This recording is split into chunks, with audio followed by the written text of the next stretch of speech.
Zainab be be اپنی زندگی کے بارے میں بتاتے ہوئے لکھتی ہیں کہ میں نے اپنے دونوں بیٹوں کی شادی بہت دھوم دھام سے کر دی تھی، اور پھر ہمارے دونوں بیٹوں نے مجھے اور میرے شوہر کو حج پر بھیج دیا۔ خانہ کعبہ پر پہلی نظر پڑتے ہی میرے دل سے یہ دعا نکلی کہ میرا شوہر مجھے طلاق دے دے، کیونکہ میں اپنے شوہر کے ساتھ نہیں رہنا چاہتی تھی، اور میں نے اللہ تعالیٰ سے دعا کی کہ میں اپنے دونوں فرض ادا کر دیے ہیں، اور بیٹوں کی شادیاں تو ہو گئی ہیں، لیکن وہ اپنے شوہر کے ساتھ زندگی نہیں گزار سکتی۔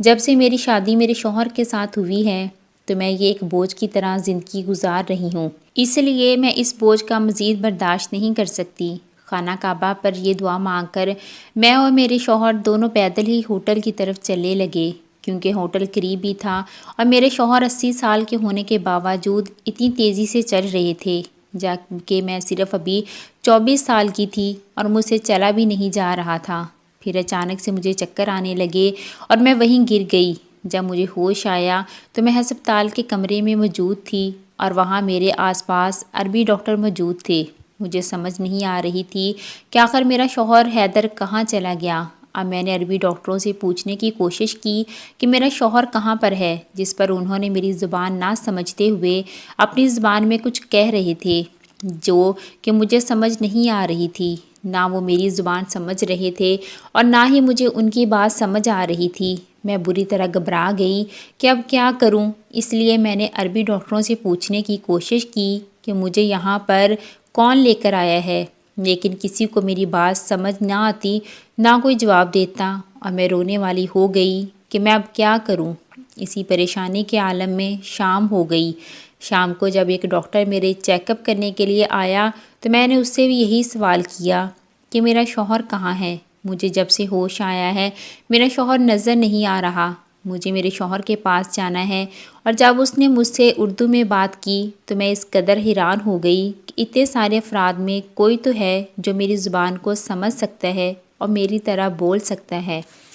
اس کو اردو بولتے دیکھ کر میں نے ساری بات اس سے کہی اور اس سے اپنے شوہر کے بارے میں پوچھا، جس پر اس نے مجھے تسلی دی اور کہا کہ اب آپ کے شوہر کو یہاں لے کر آئے ہیں تو آپ پریشان نہ ہوں، کیونکہ وہ یہاں پر آ جائیں گے۔ آپ انتظار کریں، بس آرام کریں، آپ کا بی پی لو ہے۔ لیکن حیدر واپس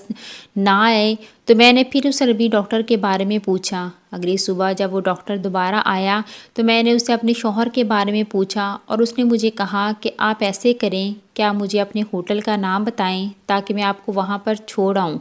یہ بات سن کر تو میرے دماغ میں یہ بات آئی کہ میں کتنی بیوقوف تھی کہ اتنے دن سے یہاں پر ہوں اور مجھے اپنے ہوٹل کا نام تک نہیں پتہ، اور میں نے اس نے بتایا کہ مجھے ہوٹل کا نام یاد نہیں ہے، جس پر وہ بھی پریشان ہو گیا، اور اس نے مجھے کہا کہ آپ میرے ساتھ میرے گھر چلیں، پھر جب آپ کے شوہر یہاں پر آئیں گے تو میں نے اپنے عملے کو اطلاع کر دی ہے، وہ مجھے اطلاع پہنچا دیں گے اور پھر آپ کو میرے گھر سے آ کر لے جائیں گے۔ اس کی یہ بات سن کر میں حیران رہ گئی کہ میں اس کے ساتھ اس کے گھر کیسے جا سکتی ہوں، لیکن میرے پاس اس کے سوا کوئی چارہ نہیں تھا۔ نہ ہی مجھے اپنے ہوٹل کا نام پتہ تھا اور نہ ہی کوئی اور افراد میری زبان سمجھتے تھے، صرف ایک وہی شخص تھا جو میری زبان سمجھ سکتا تھا۔ اس لیے میں اس کے ساتھ اس کے گھر آ گئی، اور اس کے گھر آ کر دیکھا تو اتنے بڑے گھر میں وہ صرف تنہا رہتا تھا، اور ایک ملازمہ تھی جو کام کرتی تھی۔ اس طرح وہ سارا دن اور ساری رات گزر گئی، لیکن وہ عربی ڈاکٹر مجھے وہاں نظر نہیں آیا۔ اس سے دوسرے دن جب وہ گھر آیا تو میں نے اس سے پوچھا کہ میرے شوہر کا کچھ پتہ چلا، تو اس نے کہا کہ میری آج کی رات کی ڈیوٹی تھی، اسی وجہ سے میں گھر نہیں آیا، لیکن آپ کے شوہر کا بھی ابھی تک پتہ نہیں چلا، جیسے ہی پتہ چلے گا میں آپ کو بتا دوں گا۔ اس کی یہ بات سن کر میں دل برداشتہ ہو گئی اور پھر جائے نماز پر بیٹھ گئی اور عبادت کرنے لگی، اور رو رو کر حیدر کی واپس آنے کی دعائیں مانگنے لگی۔ حیرت کی بات یہ تھی کہ کل تک جس شوہر سے بچھڑ جانے کی میں دعا مانگ رہی تھی، آج اسی کے مل جانے کی میں دعا مانگ رہی تھی، کیونکہ کل مجھے لگتا تھا کہ میرا اور میرے شوہر کا رشتہ ایک بوجھ ہے، لیکن آج میں چاہتی تھی کہ کسی بھی طرح وہ مجھے مل جائے اور میں اس کے ساتھ وطن واپس چلی جاؤں۔ لیکن ابھی پتہ نہیں میری اور کتنی آزمائش باقی تھی، کیونکہ میری پچھلی زندگی بھی آزمائشوں سے بھری ہوئی تھی، کوئی بھی چیز مجھے آسانی سے نہیں ملتی تھی۔ میں جب 22 سال کی تھی تو میری پھپھو نے مجھے گھر سے نکلوا دیا تھا، کیونکہ پھپھو کا بیٹا انور مجھے پسند کرتا تھا اور پھپھو یہ بات اچھے سے جانتی تھی، لیکن ان سے یہ بات ہضم نہیں ہو رہی تھی۔ اسی وجہ سے پھپھو کی جب طلاق ہوئی تھی ہمارے گھر ہی آ کر رہ رہی تھی، اور میرے باپ کو تو میری کسی بات پر یقین ہی نہیں آتا تھا، جو ان کی بہن کہہ دیتی تھی اس کو سچ مان لیتے تھے۔ اسی طرح انہوں نے میرے ابا کے کان میں یہ بات ڈال دی کہ جب تم کام پر چلے جاتے ہو تو یہ محلے کے لڑکوں کے ساتھ باتیں کرتی ہے اور طرح طرح کے لوگ یہاں پر دروازے پر کھڑے ہوتے ہیں۔ میرے ابا کو یہ بات اپنی بہن کی سن کر یقین آ گیا، اس لیے وہ مجھ سے بات کرنا بھی پسند نہیں کرتے تھے۔ اسی طرح ایک دن وہ پھپھو نے ایک آوارہ سے لڑکے کو ہمارے گھر بھیج دیا اور خود باہر چلی گئیں، اور ساتھ ہی میرے ابا اور اپنے بیٹے انور کو بھی بلا لیا کہ دیکھ لو، میں کہتی تھی نا اس لڑکی کے محلے کے لڑکوں کے ساتھ چکر ہیں، اور آج یہ لڑکا گھر پہ موجود ہے۔ یہ سب کچھ دیکھتے ہوئے انور تو مجھ سے دور ہو ہی گیا، لیکن ابا نے یہ فیصلہ کر لیا کہ میری شادی جلدی کر دیں گے، اور یہ بات بھی میری پھپھو نے میرے ابا کے دل میں ڈال دی کہ تم اس کی شادی کسی بوڑھے شخص کے ساتھ کر دو تاکہ سزا کے طور پر اس کو ساری زندگی یہ بات یاد رہے۔ اور ابا نے میری شادی حیدر کے ساتھ کر دی، جس کی پہلی بیوی فوت ہو چکی تھی اور اس کے 2 جوان بیٹے تھے، اور وہ 80 سال کا تھا۔ اس طرح میں اپنی قسمت سمجھ کر اس کے ساتھ رخصت ہو کر اس کے گھر آ گئی، اور اس کے بیٹے بھی یہ چاہتے تھے کہ وہ اپنی شادیوں سے پہلے اپنے باپ کے لیے کسی ایسی لڑکی کو لے آئیں جو ان کے ساتھ زندگی گزار سکے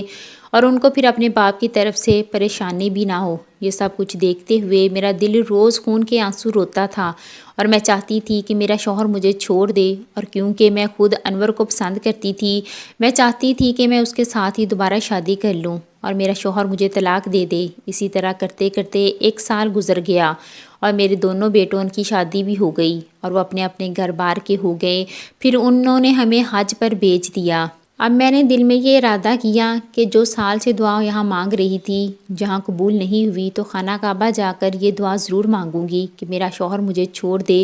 میری شادی کسی جوان مرد کے ساتھ ہو جائے، میں اس رشتے کا بوجھ مزید نہیں سہ سکتی۔ اب میں نے خانہ کعبہ آ کر یہ دعا مانگی تو میری دعا تو یہ قبول ہو گئی تھی، لیکن اب میں ہر صورت میں حیدر سے ملنا چاہتی تھی، کیونکہ میں چاہتی تھی کہ میری یہ دعا اب رد ہو جائے اور مجھے میرا شوہر مل جائے اور میں اپنے گھر واپس چلی جاؤں، کیونکہ مجھے اکیلے پردیس میں ڈر لگ رہا تھا۔ مجھے سربی ڈاکٹر کے گھر آئے ہوئے آج 5 دن ہو گئے تھے، اب تو اس کے گھر کے در و دیوار بھی مجھ سے مانوس ہو گئے تھے۔ اس طرح ایک دن میں گھر دیکھنے میں لگی ہوئی تھی کہ میری نظر ایک کمرے پر پڑی۔ میں نے ملازمہ سے پوچھا یہ کس طرح کا کمرہ ہے، تو اس نے کہا کہ یہ اسٹور روم ہے۔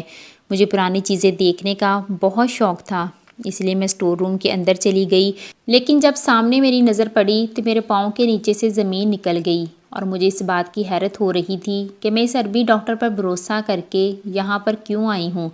یہ تو میرے ساتھ کچھ بھی غلط کر سکتا ہے۔ اب میں یہاں سے نکلنے کا سوچ رہی تھی کہ مجھے اپنے پیچھے وہ عربی ڈاکٹر کھڑا نظر آیا۔ مجھے اب اس سے ڈر لگ رہا تھا، لیکن پھر بھی میں نے اسے گریبان سے پکڑ لیا اور اس سے کہا کہ تمہیں پتہ ہے کہ میرا شوہر کہاں ہے؟ اب سچ سچ بتاؤ کہ میرا شوہر کہاں پر ہے؟